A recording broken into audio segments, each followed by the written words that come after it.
हरे कृष्णा। वसुदेव सुतं देवं कंस चाणूरमर्दनं देवकी परमानंदं कृष्णं वंदे जगद्गुरुम्। आप सभी वैष्णव जनों के चरणों में दंडवत प्रणाम। हरे कृष्णा हरे कृष्णा हरे कृष्णा। बिना चाय के भी हम तरोताजा और तंदुरुस्त रह सकते हैं। हाँ, कोई चाय के लिए डिपेंडेंट नहीं है हम लोग। और अब राम गोपाल जी कृपा करेंगे तो चाय यहीं भिजवा देंगे सीट पे, आप चिंता मत करो। आप जिनको लगता है कि चाय के बिना अगली सांसें नहीं आएंगी, ऐसे महानुभावों के लिए यहाँ चाय आ जाएगी, चिंता मत करो आप।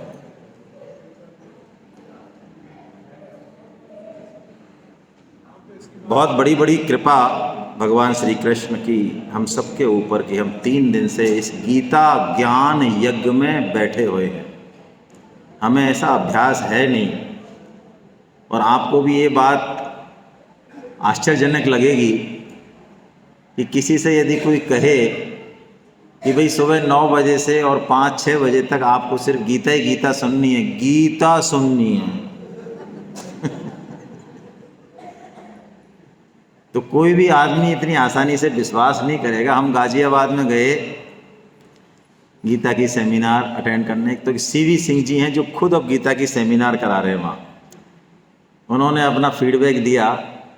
वो अपनी पत्नी को कह के आए कि आजकल कुछ ज़्यादा ही लोगों को दौरे पड़ रहे हैं ज्ञान के।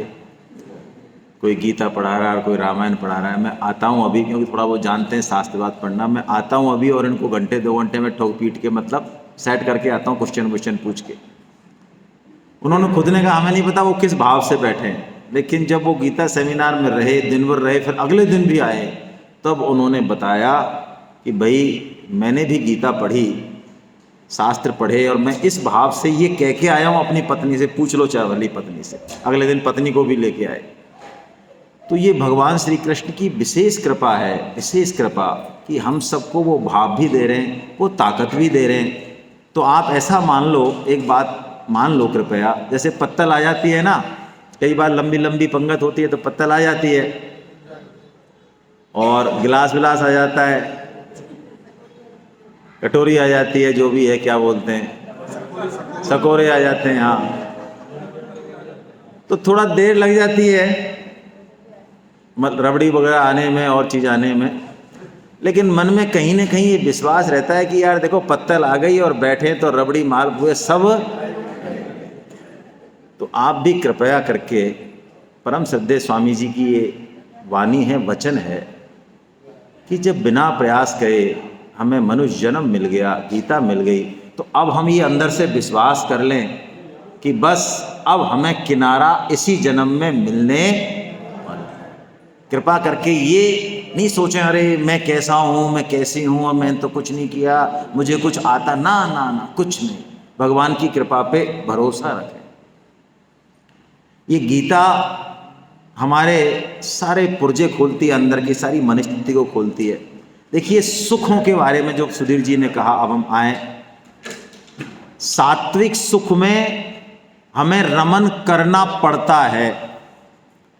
गीता सेमिनार में बुलाने के लिए राम गोपाल सिंगल साहब को विशेष मेहनत करनी पड़ती है। डोर टू डोर जाते हैं ये।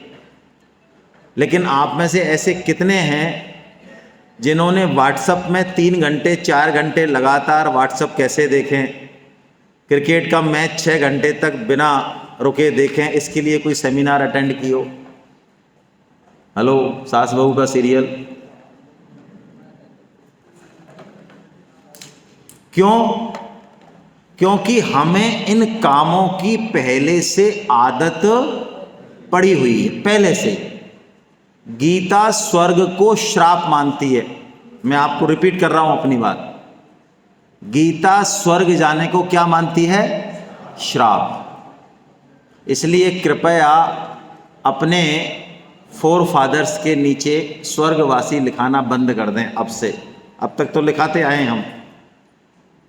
गीता साधक कभी भी स्वर्ग ना तो खुद जाना चाहता है ना किसी को, क्योंकि स्वर्ग क्या है? स्वर्ग टाइम वेस्टेज है। पहली बात तो जाना था बॉम्बे, बॉम्बे तो पहुंचे नहीं, और सूरत में ही 5 स्टार होटल में किसी ने जो है 5 स्टार होटल दे दिया फोकट में, तो हम वहीं 2-4-5 दिन रुक गए, और 5 दिन बाद उसने एक दिया धक्का और निकाल दिया बाहर। अब क्या हुआ? बॉम्बे पहुंच गए। ये स्वर्ग ऐसा है। इससे भी बड़ी बात जो मैं आपको सुख के अंदाज में बताना चाह रहा हूं, स्वर्ग में जो हमने सुख भोग किया, क्योंकि वहां पे क्या होता है, इस तरह से हमारी कोई बुढ़ापा आ जाए या पसीने आ जाएं या हम थक जाएं किसी सेक्सुअल एक्ट में, ऐसा नहीं है। वहाँ इस तरह की बहुत लिबर्टी है, वहाँ अपार भोग हैं। लेकिन उन भोगों को भोगने के बाद जब हम आते हैं यहाँ, तो हमारे चित्त पर उन्हीं भोगों की लालसा बनी रहती है। तो कहते हैं शास्त्र की विष तो एक जन्म में मारता है, लेकिन ये जो सुख है ना, विषय सुख, विषय सुख, ये जन्मों जन्मों की फांसी है। इसलिए स्वर्ग जाने को गीता श्राप मानती है। तो सात्विक सुख में हमको रमन करना पड़ेगा। सात्विक सुख मतलब गीता रामायण पढ़ना, सत्संग में बैठना, चीज़ों को स्वाध्याय करना, भगवान नाम जप लेना, अपने गीता का प्रचार करना, इसमें हमको पहले थोड़ा सा एक्टिवेट करना पड़ेगा।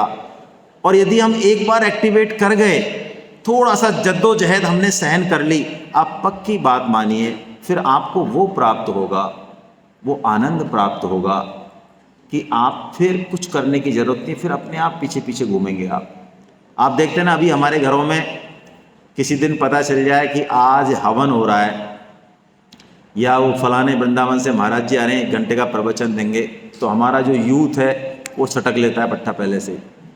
वो कहता है आज मम्मी मेरी बहुत इंपॉर्टेंट क्लास है, आज प्रोफेसर साहब ने स्पेशली मेरे को ही बुलाया है, 11 से 12 मैं वहाँ रहूँगा। क्यों? उसके अंदर वो सात्विक सुख का अभ्यास नहीं। लेकिन जो सात्विक सुख लेते हैं ना, उनका सब काम भगवान करते हैं अपने आप। ये जन्म मृत्यु ये क्या है, मोक्ष वोक्ष ये कुछ नहीं है, ये सब भगवान के इशारे हैं। मैं आपको एक रियल घटना बताता हूँ। कभी आप मायापुर गए हों, चैतन्य महाप्रभु जी का तो अवतार सुना है आपने, जैसा कि मैंने निवेदन किया। राधा जी श्री कृष्ण से कितना प्रेम करती हैं, ये जानने की इच्छा भगवान श्री कृष्ण को भी है। वो कहते हैं कि मैं जितना राधा को प्रेम करता हूं, मेरे आनंद से ज्यादा राधा का आनंद है। इसलिए वो राधा का आनंद कैसा है, वो किस रस का आस्वादन करती हैं, वो स्वयं श्री कृष्ण राधा रूप में आए हैं, चैतन्य महाप्रभु के रूप में। और उन्होंने सिर्फ हरे नाम केवलम, सिर्फ हरे कृष्णा महामंत्र से, नृत्य से, कीर्तन से ही कलयुग के सभी जीवों को तारने का बीड़ा उठाया। ऐसे ही उनके एक भक्त हुए श्रीवास पंडित। श्रीवास पंडित उनके भक्त थे। उनके घर पे वो रात्रि संकीर्तन करते थे डेली। उस संकीर्तन में हर किसी को जो है इजाजत नहीं थी। प्लीज मोबाइल बंद कर लें, बाहर चले जाएं, बंद नहीं हो रहा हो तो कोई बात नहीं। उस संकीर्तन में, क्योंकि वो रात भर चलने वाला संकीर्तन था, उसमें हर किसी को इजाजत नहीं थी, कुछ विशेष भक्त ही उसमें एंटर होते थे और पूरा रात भर। क्यों? क्योंकि चैतन्य महाप्रभु उस संकीर्तन में जितने भी भगवान के अवतार हैं उनको साक्षात दिखाते थे, क्योंकि वो तो स्वयं सर्वसमर्थ श्री कृष्ण है, तो उसके लिए हर कोई अधिकारी नहीं है। अब आप सुनिए जो मैं कह रहा हूं, सुख किसे होता है? जिसकी सात्विक सुख में रुचि हो जाती है ना, उसके लिए सारे संसार के बंधन कैसे हो जाते हैं। एक बार महाप्रभु जब नृत्य कर रहे थे, बड़े उद्दाम नृत्य में थे, महाभाव में थे, उसी समय चैतन्य महाप्रभु को, श्रीवास पंडित को अपने घर से रोने की आवाज़ आई। कभी आप मायापुर जाएं तो वो देखें जगह, हम तायल साहब के साथ वो जगह देख के आए, वो कीर्तन की जगह। वहाँ पे दरवाजे थोड़े छोटे होते हैं, तो जब वो अंदर गए श्रीवास पंडित कि ये रो कौन रहा है अंदर से, तो देखा उनकी पत्नी रो रही है और सामने उनका इकलौता बेटा लेटा हुआ है। 3-4 दिन से वो बीमार था और जब वो गए तो उसकी मृत्यु हो चुकी थी। और वो माँ उस इकलौते बेटे की मृत्यु पे भी खुल के नहीं रो रही थी, लेकिन माँ माँ है। उसकी आवाज़ जब बाहर आई तो श्रीवास पंडित बोले कि खबरदार, यदि तुम्हारे रोने की आवाज़ से महाप्रभु के कीर्तन में खलल पड़ा तो तुम मेरा मरा मुंह देखो। और आगे कीर्तन में अब क्या बीती होगी उस माँ से, रो भी नहीं सकती क्योंकि पतिव्रता है। श्री चैतन्य महाप्रभु जी अचानक नृत्य करते करते एकदम स्थिर हुए,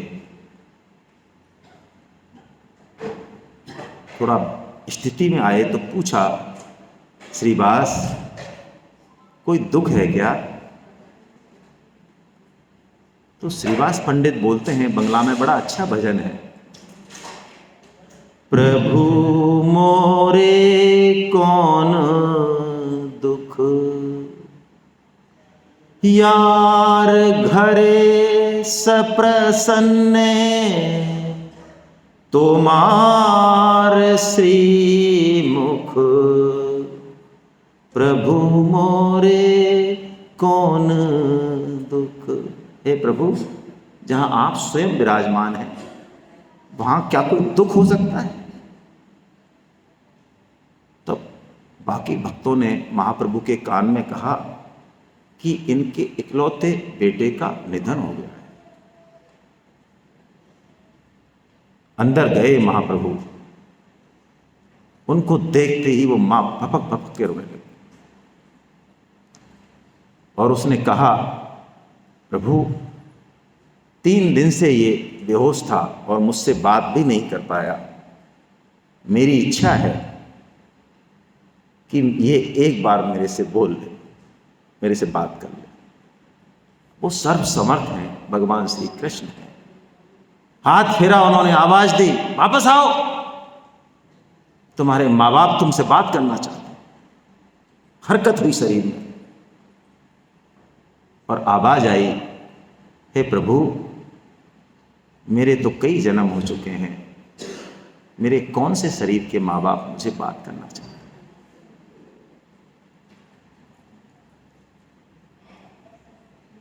चैतन्य महाप्रभु ने उसकी माँ को और श्रीवास पंडित को कहा, श्रीवास, तुमने आज मुझे खरीद लिया, मैं बिक गया। तुम्हारे इकलौते बेटे का निधन होने पर भी तुमने इतना इस कीर्तन के प्रति भाव रखा। तुम्हारे घर के कुत्ते बिल्ली को भी, चैतन्य महाप्रभु आवेश में आ गए उस दिन, कुत्ते बिल्ली को भी भगवान की भक्ति प्राप्त होगी, ये मेरा वचन है। अब हम इस उदाहरण से ये सोचें कि यदि हम भगवान की बात, भगवान की आज्ञा का पालन करते हैं तो ऐसा कौन सा काम है हमारा जो बिगड़ जाएगा। पहली बात, चैतन्य महाप्रभु ने इस घटना से वहाँ सभी उपस्थित लोगों को मानो ये ज्ञान दिया या उपदेश दिया कि अभी हम जिसे अपना शरीर और सब कुछ मान रहे हैं, वास्तव में ये एक चोला है कुछ समय के लिए, ये हमारा वास्तविक स्वरूप नहीं है। ये सात्विक सुख में रमन करने पर ही ये बात समझ में आएगी। जैसे ही व्यक्ति इस तरह के सुख में रमन करता है, फिर उसका हर काम भगवान का भजन हो जाता है। और अब ये गीता का अध्याय बड़ा विलक्षण है। भगवान श्री कृष्ण ने कर्मयोग पे 6 अध्याय बोले, इतना सारा बोला, बहुत कुछ बोला, बहुत नई नई चीजें बताई, लेकिन भगवान उन सब 6 अध्यायों को मात्र 2 श्लोकों में पुनः बता रहे हैं। इस 18वें अध्याय की विशेषता यही है, भगवान जो भी गीता में अब तक बोला उसको पुनः बोल रहे हैं। यदि पहले सूक्ष्म में बोला तो विस्तार कर देंगे, यदि पहले विस्तार से बोला तो सूक्ष्म रूप से बोल देंगे। और इतना कुछ करने के बाद भी भगवान कुछ और भी बोल रहे हैं। आगे कुछ ऐसी बात बताएंगे हमें अंत में, बिल्कुल बहुत दुर्लभ बात बताएंगे, जो गीता का उत्तान है, कलश नहीं वो शिखर है गीता का, ध्वजा है वो गीता की। और कलश और ध्वजा की जो महिमा है वो ये है, आपको पता होना चाहिए। पहले पैदल यात्रा होती थी, बहुत भीड़ होती थी मंदिरों में, तो 2 किलोमीटर दूर से भी यदि कलश और ध्वजा के दर्शन हो गए और आपने वहीं दंडवत कर लिया तो आपको विग्रह दर्शन के फल प्राप्त होते हैं, ऐसी शास्त्र की आज्ञा है। भगवान उस ध्वजा का भी वर्णन करेंगे कि गीता का हाईएस्ट तत्व क्या है। लेकिन आइए पहले कर्म योग का वर्णन भगवान जो है या 2 श्लोकों में करने वाले हैं। क्या है कर्म योग और कैसे कह रहे हैं भगवान उस चीज को, बहुत अलग तरीके से कह रहे हैं। अब तक ऐसा नहीं कहा, बहुत अलग तरीके से कह रहे हैं। मैं श्लोक के 2 लाइनों का वाचन करूंगा बस, ऊपर ही ऊपर की लाइन और बिल्कुल नीचे नीचे की लाइन, है ना। आइए भाव चेंज हो जाएगा, हम भी पढ़े। स्वे स्वे कर्मण्यभिरतः संसिद्धिं लभते नरा स्वकर्मणा तमभ्यचर्या सिद्धिं विन्दति मानव। कैसी बात है भगवान की। देखिए गीता एक ऐसा ग्रंथ है जो सारे देश काल जाति वर्ण लिंग सबकी बाउंड्री क्रॉस कर गया। ऐसा एक भी धर्म ग्रंथ आपको मिलेगा नहीं कहीं भी जहां पर किसी जाति वर्ण लिंग या धर्म की बात नहीं हो। लेकिन बड़े आश्चर्यचकित हैं पूरे विश्व के लोग, सारे फिलोसोफर, सारे वैज्ञानिक। हम इंडिया वाले नहीं हैं, वो अलग बात है, क्योंकि हमें मिल गया है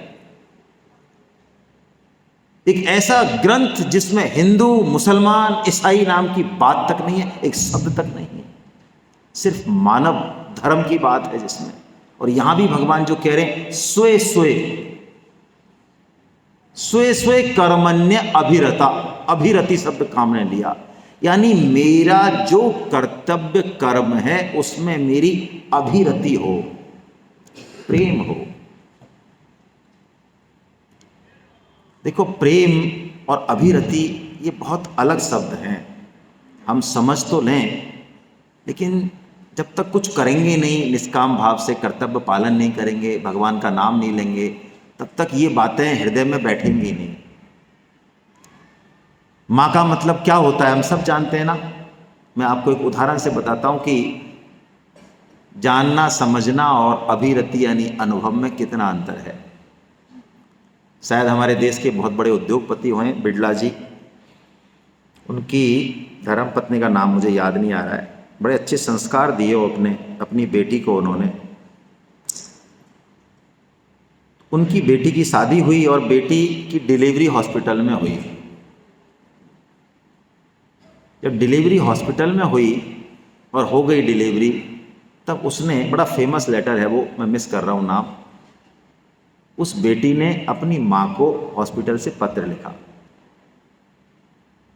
कि माँ तुम मेरी माँ हो, ये मैंने बचपन से जाना है, सीखा है, कुछ बड़ी हुई तो समझा भी है।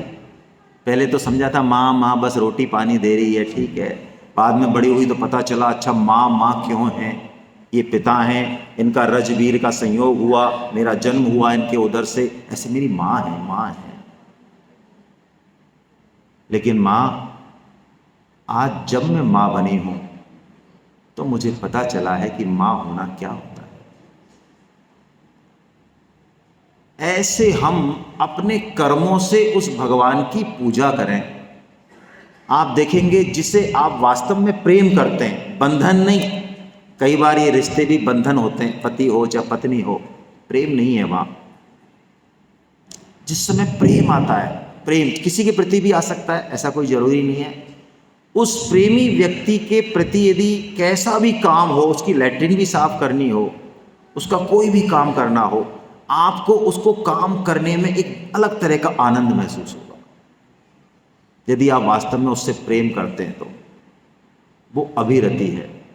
भगवान कहते हैं यदि हम इस अभिरति से कोई भी काम करें अपना, जो हमारी ड्यूटी है, छोटे से छोटा काम भी, यहां तक कि सोना भी, हाँ नहाना भी, स्वामी जी की भाषा में कहूं तो और कठोर बात है, मलमूत्र त्यागना भी। साधक कोई क्रिया करता ही नहीं, वो भजन ही करता है। भगवान कह रहे हैं स्वकर्मणा तम अभ्यचर्यम, हर कर्म से मेरी पूजा, यही तो कर्मयोग का रहस्य है। शिव मानस पूजा आपने पढ़ी हो, शिव मानस पूजा में अंतिम छंद है शायद, यद्यत कर्म करोमि तत्सकित, यद्यत कर्म करोमि तद्वकिलम संभो तव आराधनम संचार पदयो प्रदक्षिण विधि स्त्रोतानि सर्वागिरो। ऐसा है ना, हे प्रभु मैं बोलता नहीं हूं, मैं तो आपकी स्तुति करता हूं, मैं चलता नहीं हूं, आप हर जगह मौजूद है ना, तो मैं तो आपकी प्रदक्षिणा करता हूं, आपका मंदिर है ना। मैं सोता नहीं हूं, मैं तो समाधि में आपका ही नाम लेके सो जाता हूं, और सुबह उठता हूं सबसे पहले आपका ही नाम लेता हूं, तो मेरी तो सोना नहीं, ये तो मेरी समाधि हो गई। गीता एक ऐसा ग्रंथ है जो कहता है कि हमें अपने कल्याण के लिए कुछ भी नहीं बदलना, कहीं जाना नहीं, जंगल जाने की गीता रिकमेंड नहीं करती कलयुग में, क्योंकि हम उस सर्दी गर्मी और ताप को झेलने के योग्य नहीं हैं।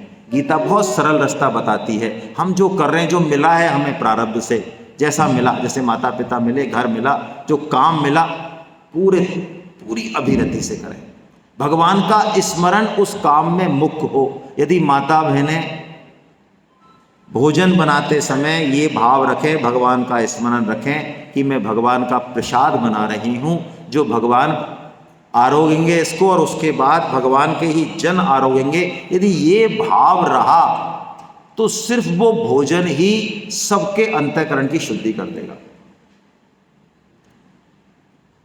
आपको ये बात झूठी लग सकती है, लेकिन हम में से कई लोग हैं जो भोजन करते समय बता देते हैं, चाहे वाले वो बाद में आए, कि आज भोजन माँ ने बनाया है या किसी और ने बनाया है। और ये बात आपको यदि ऐसा लगे अटपटी, तो वृंदावन में अभी भी शायद वो बुजुर्ग हो गए भक्त, अभी चले गए क्या, एक भक्त तो हैं, उनको राधा वल्लभिया भक्त कहते हैं। क्यों? उनका प्रण था कि वो राधा वल्लभ का ही प्रसाद पाते थे। इस निष्ठा ने उनके अंदर ऐसी कुवत दे दी, और वो सूरदास थे, दिखता नहीं था उनको। तो एक दिन हमारे जैसा कोई बुद्धिमान आदमी पहुंचा और बांके बिहारी जी के 2 लड्डू लिए और राधा वल्लभ जी के 2 लड्डू लिए, और दोनों को एक दोने में रख के कहा, बाबा लो राधा वल्लभ जी का प्रसाद पालो। तो उसने सिर से लगाया, और जो है सिर से लगाने में हो गया इतने में ही काम, और 2 लड्डू पाए, और बाकी का लो महाराज के। क्यों महाराज? पालो कि आप पालो, बाकी आप पालो। आपको क्या लगता है ये कोई झूठा है? ना, ये ऐसा कुछ नहीं है। अभी हमारी दृष्टि बहुत स्थूल है। यदि हम थोड़ा सा आत्मिक तल पे जाएं, निष्काम हो, तो 1000 किलोमीटर दूर भी जो कुछ होने वाला है ना, वो हमें यहाँ महसूस होगा। ये गीता तो कहती है, हम माने चाहे नहीं माने। आपको पता है यदि कहीं कोई अप्रिय घटता है बेटे के साथ, तो माँ किसी भी स्थिति में हो, कहीं न कहीं कोई न कोई तार टूट जाता है उसको समझ आ जाती है बात। हम में भी यदि कोई ऐसी शुद्ध चेतना वाले हैं, तो आप देखते हैं घर में कोई इस तरह की दुर्घटना होती है, चाहे कहीं भी हो, वहीं हमें कुछ न कुछ लगता है। भरत जी प्रमाण हैं, उनसे नहीं कहा जाता कि भगवान जो है दशरथ जी सिधार गए, लेकिन वो समझ जाते हैं। तो हम ये सब जो हैं, ये हमारा ही प्रतिरूप है, ऐसा मान के हमें जो काम मिला है उसको प्रीतिपूर्वक करें। अब भगवान जो बात कह रहे हैं, वो ये कह रहे हैं, अर्जुन देख,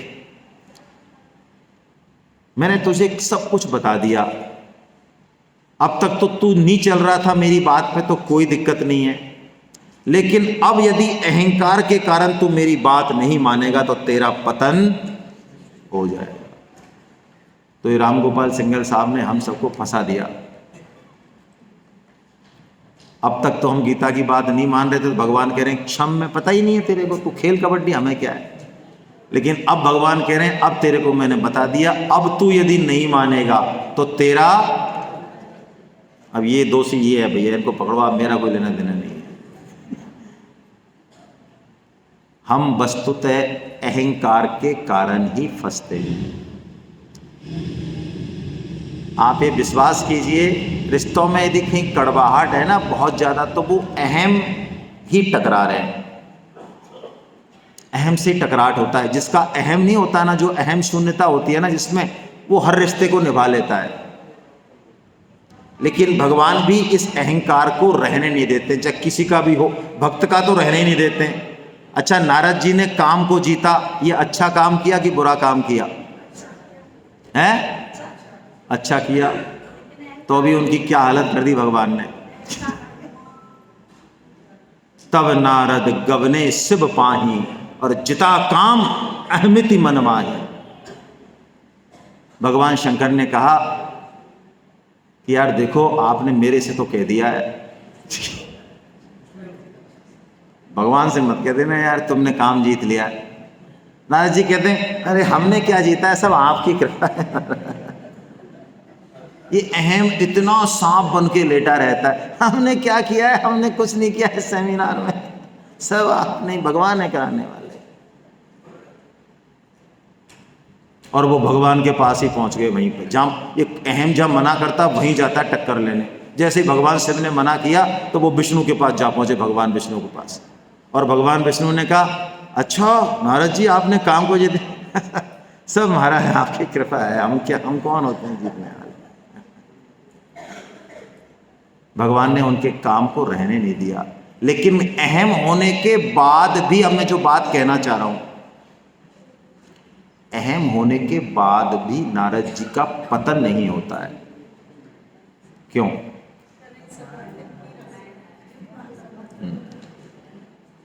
देखिए, नारद जी को विश्व मोहिनी से ब्याह करना है, ठीक है, काम तो जीत लिया, लेकिन भगवान की माया तो काम से ऊपर है ना। काम जीतने के बाद भी ऐसा रूप प्रकट कर दिया भगवान ने, उन्होंने कहा देखो भैया ये तो हमारी होनी चाहिए। काम जीत लिया है, उसके बाद यानी काम के भी काका जी हैं हमारे ठाकुर जी, तो लेकिन उनको रूप चाहिए है विश्व मोहिनी से ब्याह करने के लिए, तो वो रूप भी किससे चाहिए? भगवान से चाहिए। बस ये जो अनन्यता है ना, ये नारद जी का पतन नहीं होने देती। और जब भगवान ने, उन्होंने कहा प्रभु आपको जैसा उचित लगे, मेरे को ऐसा बढ़िया रूप दे दो, आप अपना ही रूप दे दो, हरि का मतलब बंदर का रूप देके भेज दिया। तो जब पता चला तो लड़ने भी वो भगवान से ही आए। तो अहम, रामकृष्ण परमहंस जी ने कहा अहम को मारना बहुत मुश्किल है, बहुत मुश्किल। यदि कुछ ज्ञान योग के पथिक हैं तो मैं एक उदाहरण दूं, सिर्फ उदाहरण, क्योंकि अपरा प्रकृति में अहंकार सबसे लास्ट में है। क्षितिजल पावक गगन समीरा, गगन लास्ट में है, आकाश सबसे सूक्ष्म है पंच महाभूतों में, आकाश से भी सूक्ष्म मन, मन से भी सूक्ष्म बुद्धि, और बुद्धि से भी सूक्ष्म अहंकार है। उस अहंकार को जीतना इतना आसान नहीं है। गुरु गोरखनाथ जी का नाम सुना है? नाथ संप्रदाय के गुरु गोरखनाथ जी के भी गुरु हैं गुरु मत्स्येंद्रनाथ जी, उनको मत्स्येंद्रनाथ बोलते हैं। तो एक बार दोनों जा रहे थे, मत्स्येंद्रनाथ जी और गुरु गोरखनाथ जी।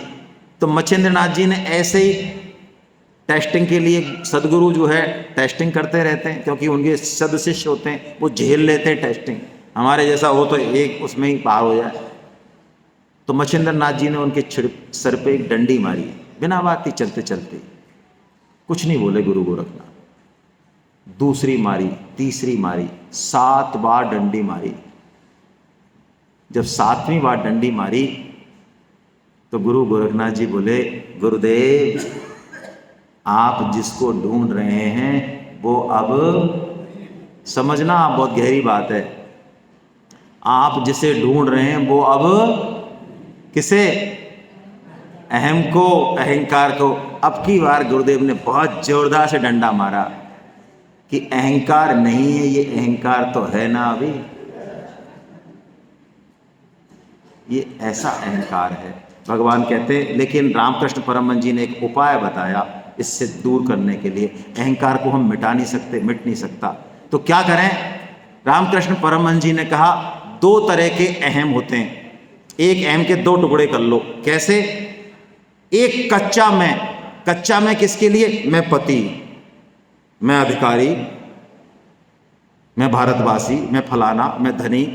एक तो कच्चा में, क्योंकि इससे संसार का व्यवहार चलेगा, लेकिन अंदर से एक पक्का में कि मैं तो केवल और केवल अपने ठाकुर जी की ही हूं। अस अभिमान जाए जनि भौरे, मैं सेवक रघुपति पति मोरे। यदि हमारा ये पक्का अभिमान ऐसे रहा अहम, तो ये बाकी का अहम भी चला जाएगा, कोई खास बात नहीं है। तो भगवान यही बात कह रहे हैं, अर्जुन अब तू अहंकार को मत रखना, नहीं तो मैं तेरा पतन हो जाएगा। भगवान हम सबके हृदय में बैठे हैं। भगवान कहते हैं मैं सबके हृदय में बैठा हूं। अच्छा, हृदय में बैठे फिर गड़बड़ क्यों करते हैं हम लोग? प्रश्न भी आया था। तो देखिए, भगवान जो हृदय में बैठे ना, परमात्मा, आत्मा की भी आत्मा जो परमात्मा रूप में बैठे, सबके हृदय में बैठे, वो हमको जैसा हमारा संकल्प है उसके अनुसार प्रेरणा देते हैं। यदि सत्संकल्प होगा तो सत प्रेरणा दे देंगे, दुष्संकल्प होगा तो उसको भी पूरा कर देंगे। क्या करें? जैसे कि स्वामी जी कहते हैं, बिजली एक है, लेकिन वही बिजली फ्रीजर में जाके बर्फ जमा देती है और हीटर में जाके गर्म कर देती। बिजली का दोष नहीं है, दोष किसका है? हमारा है। तो हम हृदय में सत संकल्प करें, जैसे तुलसीदास जी करते हैं ना। तुलसीदास जी भगवान के ऐसे भक्त हैं जो बड़े चतुर हैं। ये भक्त लोग क्या है, खुद नहीं लड़ते हैं, ये बड़े बड़े डांकों से भगवान को ही बढ़ा देते हैं। हम तो काम क्रोध लोभ से खुद लड़ते रहते हैं और फिर भी हारते हैं हम। तो तुलसीदास जी देखते हैं कि काम क्रोध लोभ से हम जीत नहीं सकते, तो वो क्या टेक्निक अपनाते हैं? वो कहते हैं, देखो प्रभु, आप गीता में कह ही आए हो 18.61 में कि आप हृदय में विराजमान हो। तो बताओ, अब आप हृदय रूपी मंदिर में आप विराजमान हो, और जहाँ आप विराजमान हो महाराज, वहाँ ये काम क्रोध रूपी लुटेरे भी बैठे हैं। देखो, अब आपकी नाक कटेगी, मेरा कोई लेना देना नहीं है। आपका मंदिर है, वहाँ लुटेरे बैठे रहे, बताओ अच्छी बात है क्या? अब बताइए, जब ऐसा भाव हो जाए तो क्या वहाँ काम क्रोध लोग टिकेंगे? नहीं टिकेंगे। हम अपना बल मान के इनको हटाना चाहते हैं, उससे ये गड़बड़ होती है। अब भगवान कुछ गीता के इतर कुछ बातें करना चाहते हैं। अब गीता कंप्लीट, इति शब्द आ गया ना ग्रंथ में। जब इति शब्द आ जाए, इसका मतलब ग्रंथ में पूरा हो गया। भगवान कह रहे हैं, इति ते ज्ञान माख्यातम गुह्याद गुह्यतरम मया विमृश्यै तदशेषेण यथेच्छसि तथा कुरु। देखिए क्या कह रहे हैं भगवान यहाँ पे, जो कुछ कहना था गोपनीय से गोपनीय, वो सब मैंने अब तेरी जचे जो।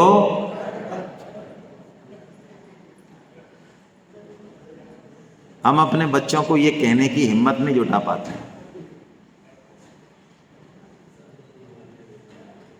हमें लगता है हमें तो बहुत चलना आता है, इसलिए हम तो बड़े हो गए और सब काम संभाल लिया माँ बाप का और नाम रोशन कर दिया। लेकिन ये लूले लंगड़े पैदा हुए हैं, ये संसार की उसको झेल नहीं पाएंगे, इसलिए इनको एंड तक हमको चलाना है साथ साथ।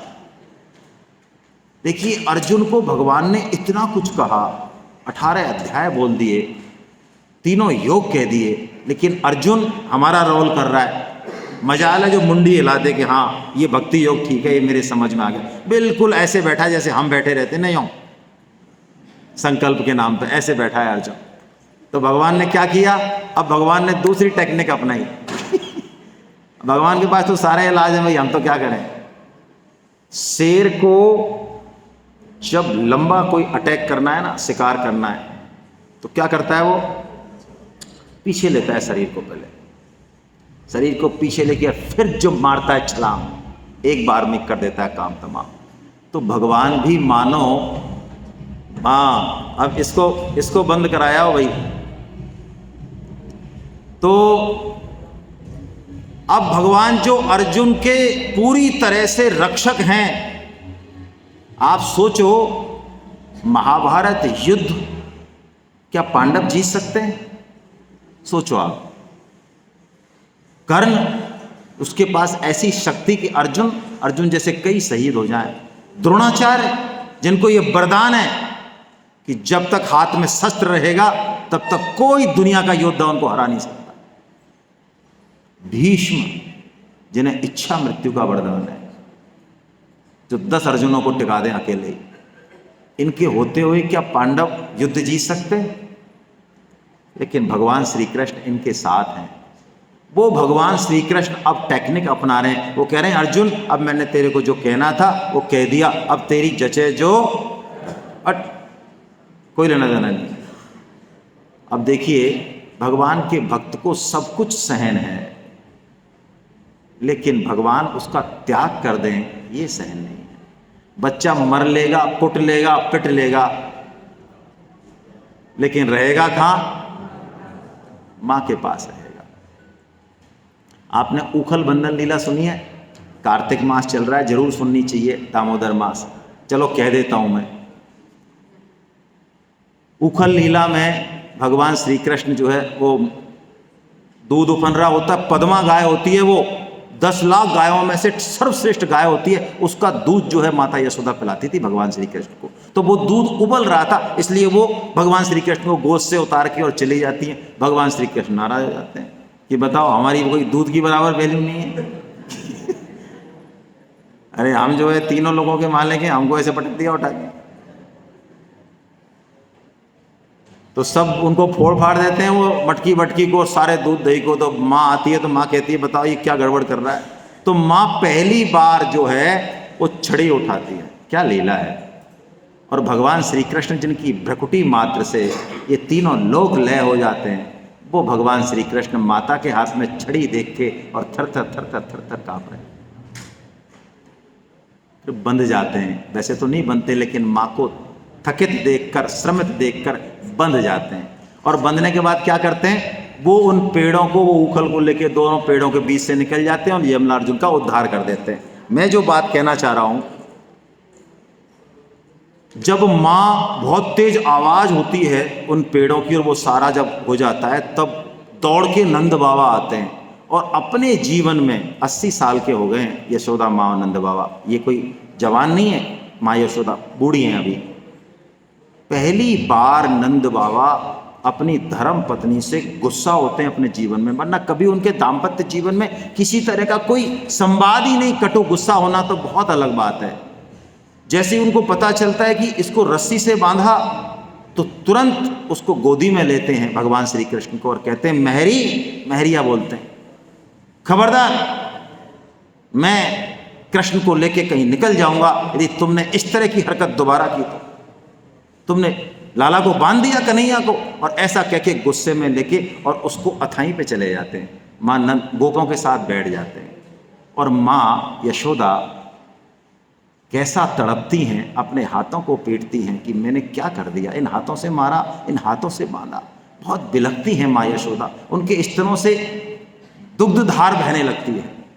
भगवान श्री कृष्ण को जैसे ही उनके इस भाव का महसूस होता है, तो वो बाबा की गोद में बैठे और नाटक चालू हो जाते हैं उनके वहाँ पे।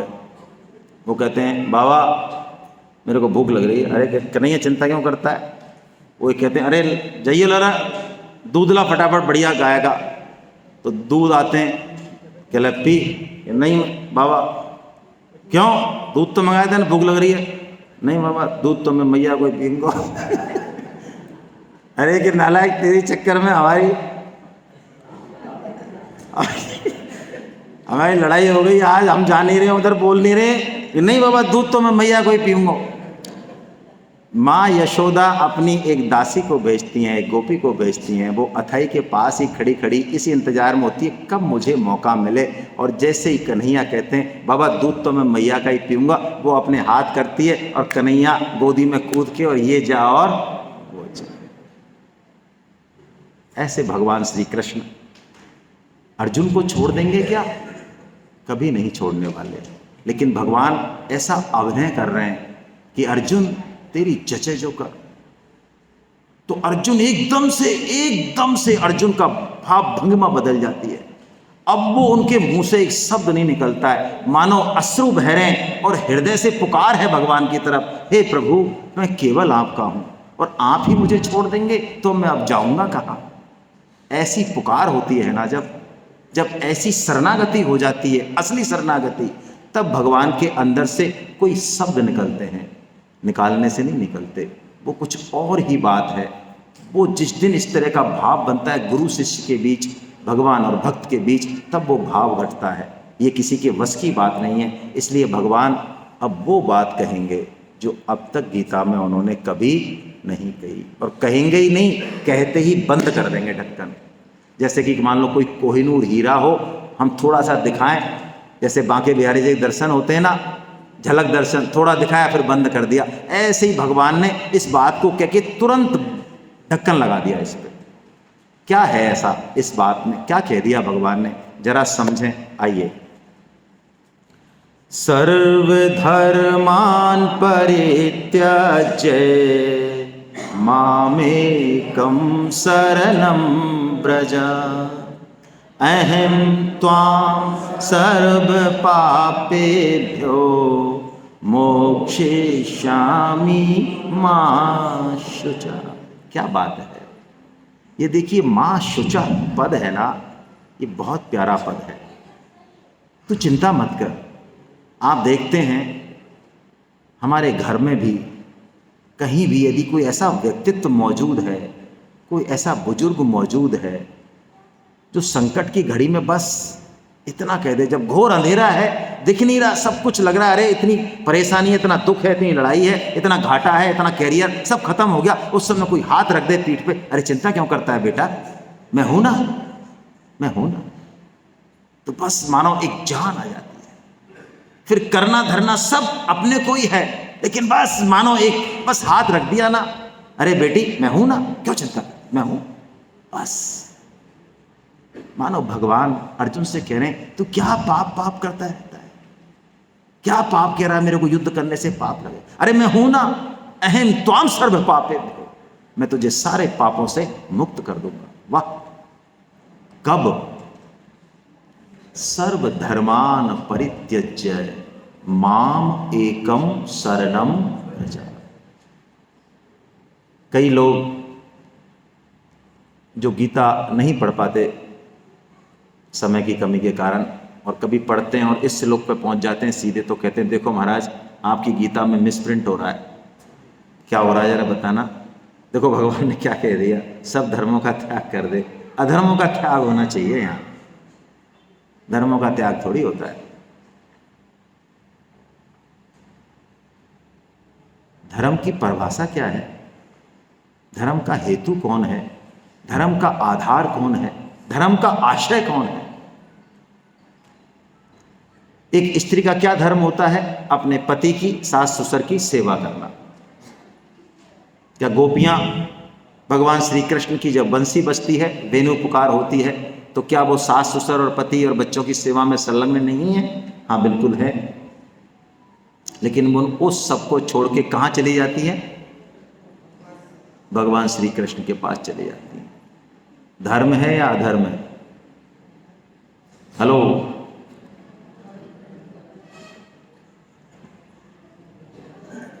मैं नहीं पूछ रहा हूं, भगवान श्री कृष्ण स्वयं ही पूछते हैं गोपियों से। रात को 12 बजे तो बुला लेते हैं। अब बुला लेते हैं तो उनकी वेणु जब बजेगी तो आपका मन, गोपियों का मन, बुद्धि, इंद्रियां कुछ वश में हो तो वो रुकें। जब हम निश्चल प्रेम में होते हैं ना, तो हम भी वश में नहीं होते। उस प्रेम को की कोई थोड़ी सी भी अनुभूति करे, वो उस भाव को समझ सकता है। गोपियां एक यंत्र चालित की तरह दूध पिला रही हैं, तो सास की सेवा कर रही हैं, तो पति के साथ है, तो एक यंत्र चालित की तरह भगवान श्री कृष्ण के पास पहुंच जाती है। अवश्य हैं, क्योंकि मन प्राण से भगवान श्री कृष्ण के चरणों में उनका प्रेम है। तो भगवान बुला लेते हैं रात के 12 बजे और फिर कहते हैं हमारे ठाकुर जी, देखो वैसे जंगल में रात को अकेले आना ठीक नहीं है, और वो भी स्त्रियों का, और स्त्रियों का तो धर्म है कि अपने पति की सेवा करनी चाहिए, फिर तुम लोग यहाँ क्यों आए? कैसा क्वेश्चन है भगवान का। देखो आप, भागवतम का प्रश्न है, मैं अपनी मन से बना के कुछ नहीं बोल रहा हूँ, आप पढ़ लेना। लेकिन गोपियाँ भगवान की ज्ञानी भक्त हैं, प्रेमी भक्त हैं। भगवान उनके ऋणी ऐसे ही नहीं है, भगवान किसी के ऋणी नहीं है। उन्होंने भागवतम में स्पष्ट घोषणा की, एक बार नहीं 2 बार, हे गोपियों, तुमने जो भाव, जो प्रेम मेरे लिए दिया, उसका बदला मैं किसी भी तरह नहीं चुका सकता। मैं हमेशा तुम्हारा ऋणी रहूंगा। हाँ, तुम मुझे अपने ऋण से मुक्त करना चाहो तो कर सकती हो, मैं नहीं हो सकता किसी भी कारण से। वो गोपियां ऐसा जवाब देती हैं भगवान को कि भगवान की बोलती बंद कर देती हैं गोपियां। यत पत्य पत्य सुहृदय मनुवृत्तिरंगा, गोपी गीत का श्लोक है ये। वो कहती हैं, भगवान बात तो आप ठीक कह रहे हो, लेकिन पति कहते किसे हैं? आप जरा हमें बताओगे, पति कौन? त्रायते, जो रक्षा करे, वो पति, जो त्राण करे, हमारा उद्धार करे, कल्याण करे, वो पति। तो जिनको आप पति कह रहे हो, क्या ये हमारा जन्म, मृत्यु, जरा, व्याधि और इनसे उद्धार कर सकते हैं? और गीता में तो आप क्या आए 10.20 में कि सबकी आत्मा आप ही हो, तो वास्तविक पति आप हो। ये तो फोटो हैं सिर्फ, तो हम फोटो की पूजा कर रहे मान लो अब तक, और अब हमें वास्तविक पति मिल गए तो हमें कहाँ आना चाहिए? वास्तविक पति के पास या फोटो के पास? वास्तविक पति के पास। भगवान कुछ नहीं बोलते हैं। धर्म वो जो भगवान कह दें। 2 धर्म है, एक शरीर को लेके धर्म है, ये वर्णाश्रम धर्म है, इसका पालन अवश्य में करना चाहिए। गोपियों ने भी पूरी तरह से किया है, कहीं भी कोई कमी नहीं रखी है। लेकिन एक और धर्म है, परम धर्म, जो हम सबका एक है। क्या? वो आत्मा का धर्म, कि हम सब भगवान के दास हैं, हम सब भगवान की सेवा के लिए पैदा हुए हैं। इसलिए भगवान कहते हैं, तू ये लौकिक धर्म सब छोड़, धर्म अधर्म का निर्णय तू नहीं कर पाएगा। जैसे मैं आपको बताऊं, कर्ण, कल भी प्रश्न आया, कर्ण युद्ध कौशल में अर्जुन से ज्यादा थे, और जब कर्ण का और अर्जुन का युद्ध होता है तो कर्ण को श्राप होता है, इसलिए उसका पहिया धंस जाता है जमीन में, और कर्ण अपने धनुष को रख के पहिए को निकालता है और उस समय कहता है अर्जुन से, अर्जुन खबरदार, बाण मत चला देना, मैं निहत्था हूं, मैं पहिया निकाल लूं उसके बाद युद्ध होगा। तो अर्जुन भाई साहब गांडी रख देते कि ठीक है साहब, आपने जो कह दिया, आपको तो हम और आए क्या निकलवाने,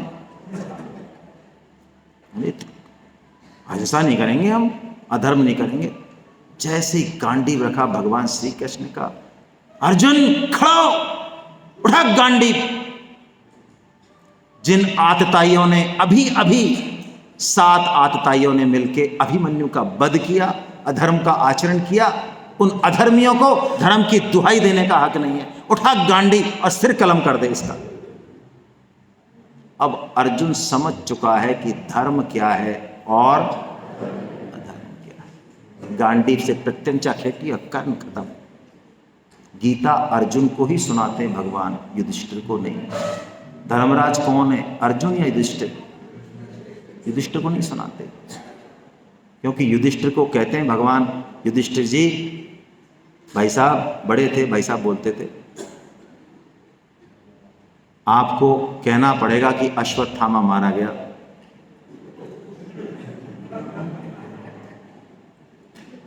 मर जाएंगे भाई साहब, गिर जाएंगे, झूठ नहीं बोलेंगे, नाम कमाया हमने, नाम हमारे, हम कहें गीता के लिए और कोई मना कर दे, जिंदगी में भाई साहब हमने मना नहीं सुनी।